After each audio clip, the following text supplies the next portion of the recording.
Sahabatku di dalam Tuhan, bersoraklah bagi Tuhan. Ialah gunung batu kubu pertahanan, tempat perlindungan yang kokoh.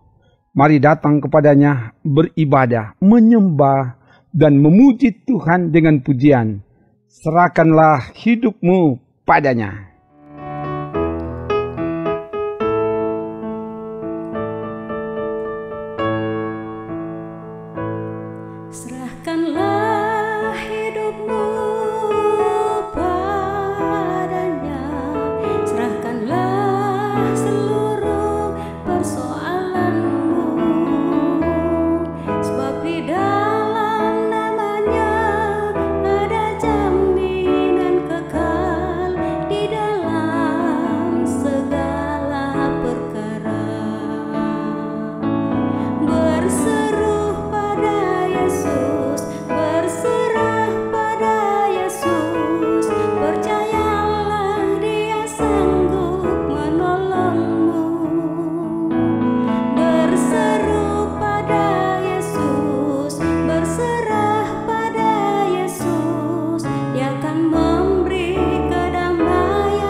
Pujian ini mengajak kita untuk serahkan seluruh persoalan dan berseru kepada Tuhan.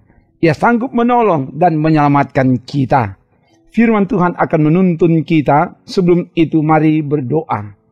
Ya Bapa, kami butuh firman-Mu, dan karena itu singkapkanlah kebenaran firman-Mu yang akan kami baca renungkan saat ini dari Kisah Para Rasul pasal 2 ayat 14 sampai 24. Ya Allah Roh Kudus, pakai hamba-Mu supaya hamba-Mu dapat memperkatakan sesuai dengan kehendak-Mu. Diberkati semua yang mengikuti pelayanan firman ini. Dalam nama Tuhan Yesus. Haleluya. Amin. Firman Tuhan mau disampaikan dari Kisah Para Rasul pasal 2 ayat 14 sampai 24. Begini dikatakan. Maka bangkitlah Petrus berdiri dengan ke-11 rasul itu, dan dengan suara nyaring ia berkata kepada mereka, "Hai kamu orang-orang Yahudi dan kamu semua yang tinggal di Yerusalem, ketahuilah dan camkanlah perkataanku ini.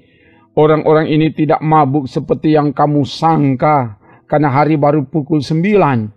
Tetapi itulah yang difirmankan Allah dengan perantaran Nabi Yoel. Akan terjadi pada hari-hari terakhir. Demikianlah firman Tuhan, bahwa aku akan mencurahkan rohku ke atas semua manusia. Maka anak-anakmu laki-laki dan perempuan akan bernubuat, dan teruna-terunamu akan mendapat penglihatan-penglihatan, dan orang-orangmu yang tua akan mendapat mimpi. Juga ke atas hamba-hambaku laki-laki dan perempuan akan kucurahkan rohku pada hari-hari itu, dan mereka akan bernubuat. Dan aku akan mengadakan mujizat-mujizat di atas, di langit, dan tanda-tanda di bawah, di bumi.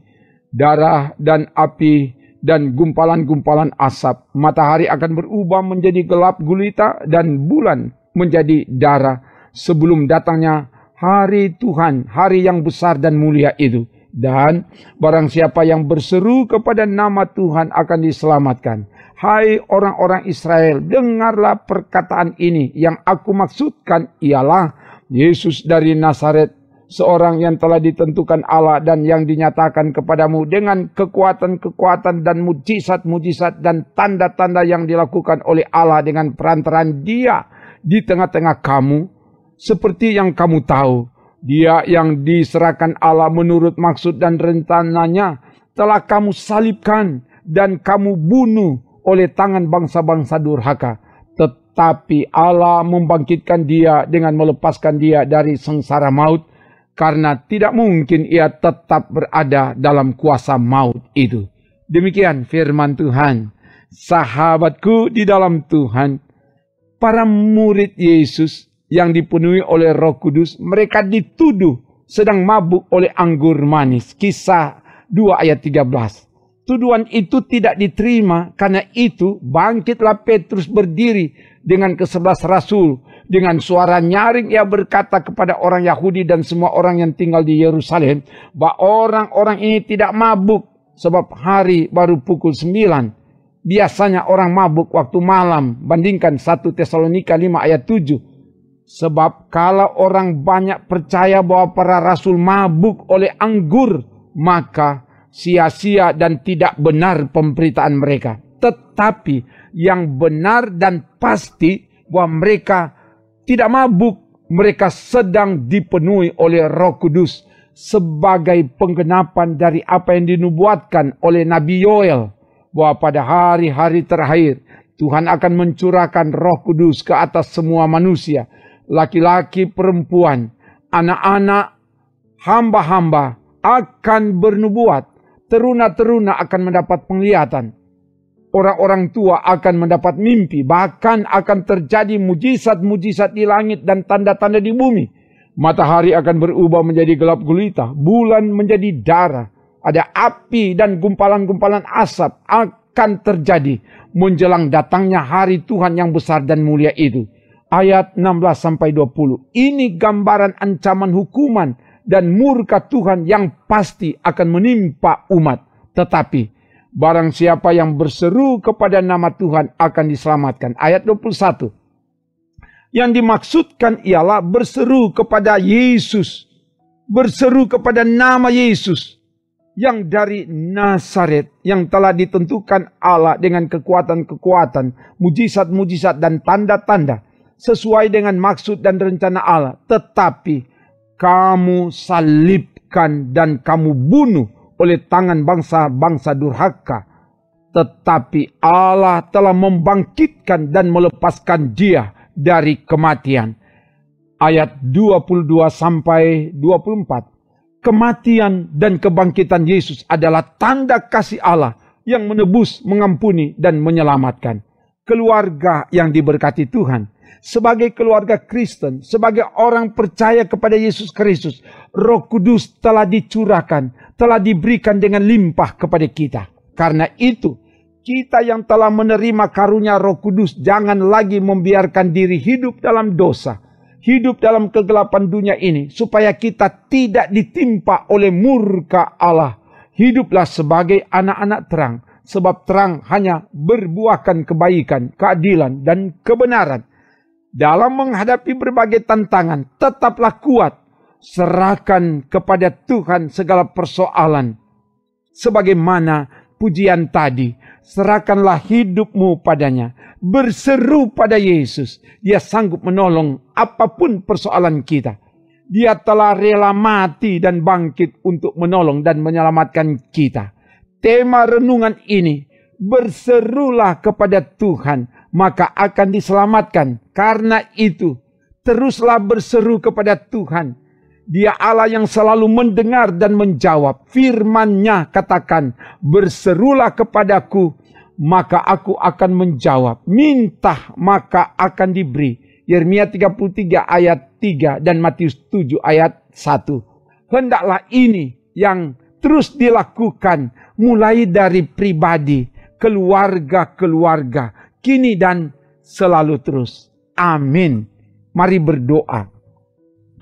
Terima kasih Bapa, firman telah diberitakan.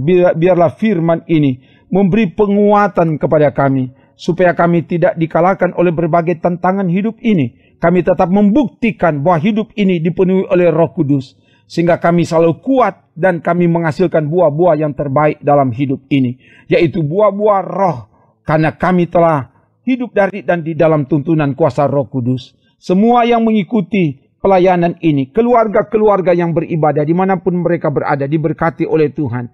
Semua yang akan melaksanakan pekerjaan di hari ini, biar Tuhan tolong supaya kami dapat melakukan pekerjaan dari dan di dalam kuasa Tuhan. Sehingga apa yang kami mau kerjakan di hari ini, kami lakukan dalam bidang kerja kami masing-masing. Itu adalah kehendak Tuhan yang kami berlakukan dalam hidup ini. Sehingga kami meraih sukses, nama Tuhan dimuliakan. Tuhan tolong yang bersyukur, kuduskan syukur, ulang tahun pribadi, ulang tahun pernikahan, atau syukur karena sukses. Sukses dalam studi, sukses dalam bisnis, sukses dalam segala pekerjaan, sukses dalam segala usaha-usaha. Biar sukses ini mendatangkan kemuliaan bagi nama Tuhan. Terpuji namamu Bapa, ini doa kami. Kami minta semua ini dalam nama Tuhan Yesus. Kami doa bersama.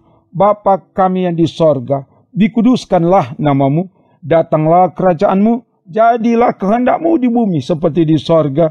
Berikanlah kami pada hari ini makanan kami yang secukupnya, dan ampunilah kami akan kesalahan kami, seperti kami juga mengampuni orang yang bersalah kepada kami.